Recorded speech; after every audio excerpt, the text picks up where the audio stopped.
So next up, we got Demian Maia versus Belal Muhammad. What you think? I think this one's going to be a difficult one because Muhammad has never been submitted before, which is a very ironic thing because he's going up against Demian Maia, who's like a submission artist, in my opinion, and he's not that good on the ground, but I don't know if Muhammad has that power in his hands, to knock him out. Because he only has like 2 or 3 KOs under his belt. Most wins are by decision. So, but I think he keeps a crazy pace sometimes. He pushes forward a lot. Yeah, but there was against some fighters like where he was getting pushed back, where he didn't look so good. Yeah, against Leon. Yeah, specifically his last fight, he was getting pushed backwards. Yeah, I felt like he was losing that fight, right? I think he lost the first round, and then I thought he was gonna lose that fight. Yeah. Anyways, and then the eye poke happened, unfortunately. But you know what I don't get though? Why was Leon Edwards ranked number 3, or why is he ranked number 3 if he took that long layoff, and then who did he face before his layoff? He faced RDA, I think. Yeah, I think so. Why? I don't get that. I think at the time RDA was ranked in the top 10.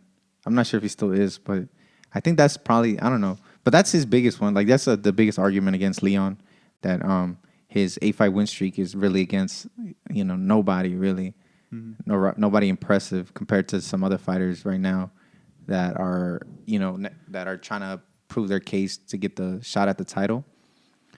But I don't know.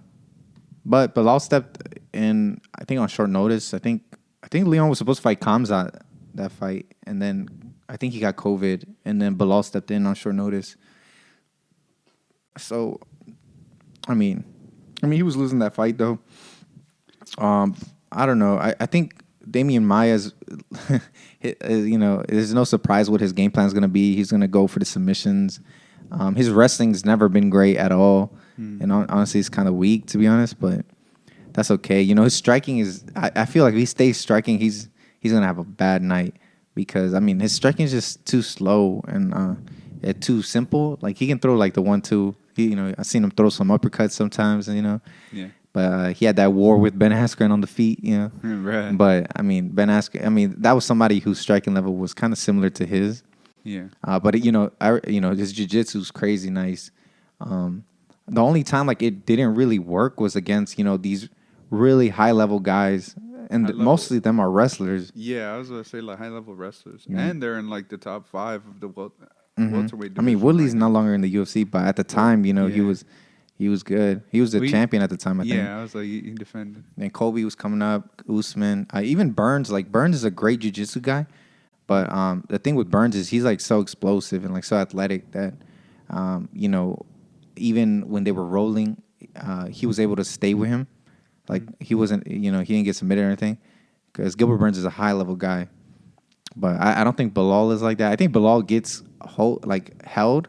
I think he'll be able to get out though. I don't think he has the worst wrestling, but he also doesn't have the best wrestling. But I think he's good enough to stop the takedown. True. Do you think Demian Maia's on the do you agree that he's past his prime, he's on the way down, or do you think? Do you think it's just because he had that losing streak against those elite wrestlers and grapplers that's not his passing his prime? It's kind of he's just not as good as those guys. Yeah, I think it's more that case because Demian Maia, I think he is obviously past. He's 43 years old. I think he's past his prime, but I do think he can still be good, good guys. But I think he can't be. He can even be some great guys, I think, but he can't be the elite guys or the more well-rounded guys. Because he beat Gilbert Burns. He lost to Gilbert Burns. That he's an elite guy. He almost finished Usman when he fought for the title. He beat Ben Askren. Ben Askren, in my opinion, he was way past his prime when he got to the UFC. Anthony Rocco Martin's not really an elite guy. Lyman Good's not an elite guy. He beat those guys, but then no offense, he beat Jorge Masvidal back in the day.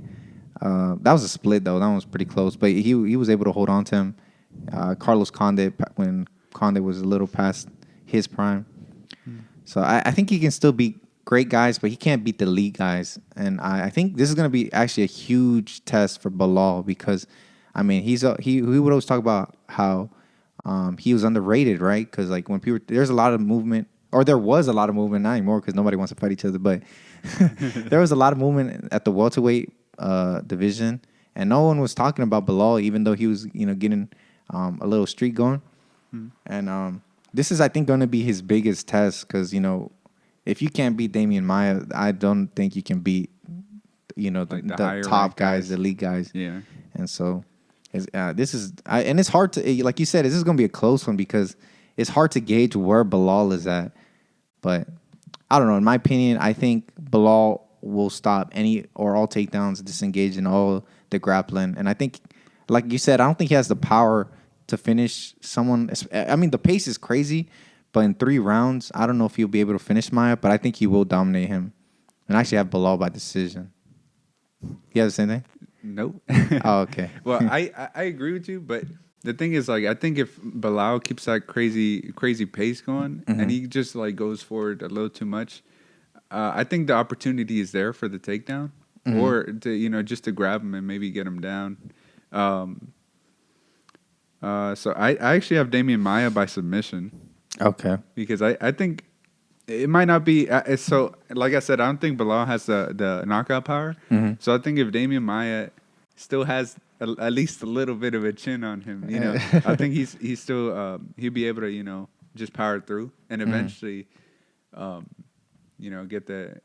him. I don't think Belal's gonna get that tired based off the pace he had against who was it, Lima?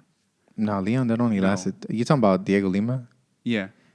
The thing is, I feel like he's not gonna be that aggressive, man, because the threat of the takedown won't let him be that aggressive. But I mean, if he lets himself get pushed back to the fence, then that's a big problem. But I don't think he will. Yeah. I think he's just gonna stay keep his distance, but still press a little bit. Yeah.